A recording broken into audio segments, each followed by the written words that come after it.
बताया जो अच्छी तरह से जानते थे, हमारे विधायक साहब जिन्होंने भी बताया, मैं इनसे ठीक साफ बातचीत होती थी।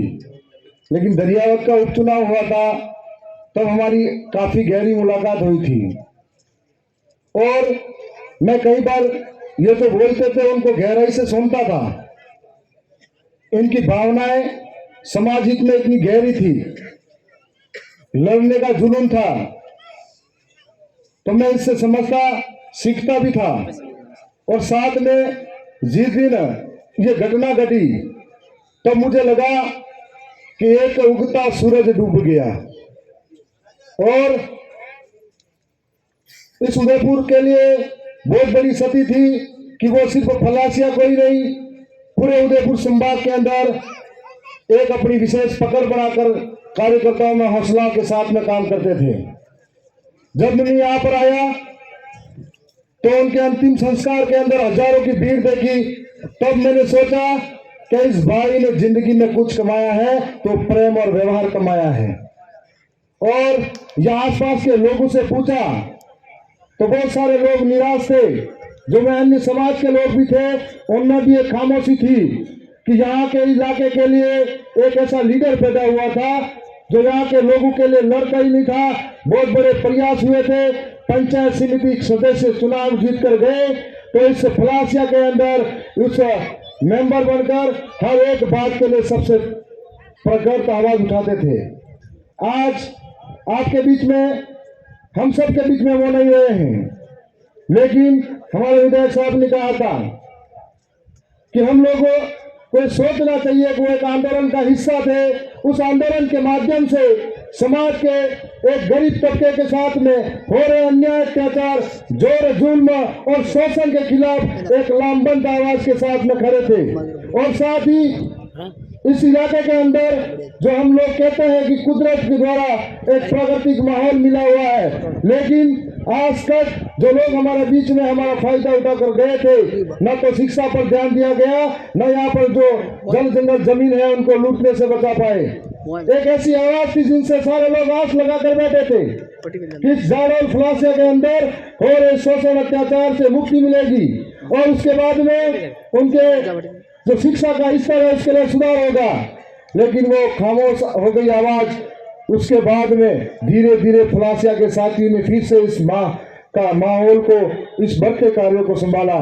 ये बहुत बड़ी बात थी कि हमारे नेतृत्व करने वाले बीच में नहीं रहे और आप सब ने मिलकर संभाला। साथियों, हम लोग एक आंदोलन का हिस्सा है।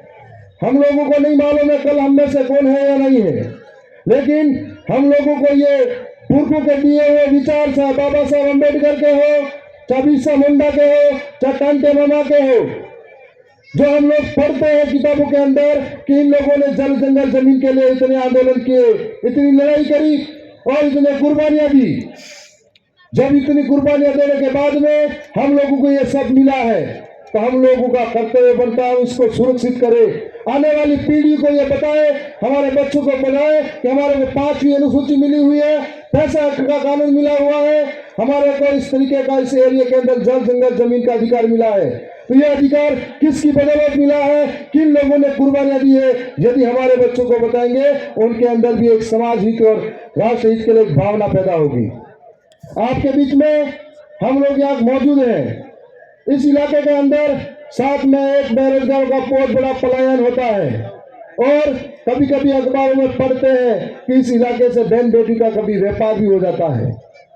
इस तरह के मामले होते थे तो हम लोग जागरूक हो, हमारे इलाके के अंदर किस तरीके से रोजगार पैदा हो, इसके लिए भी हम लोगों को प्रयास करने हैं।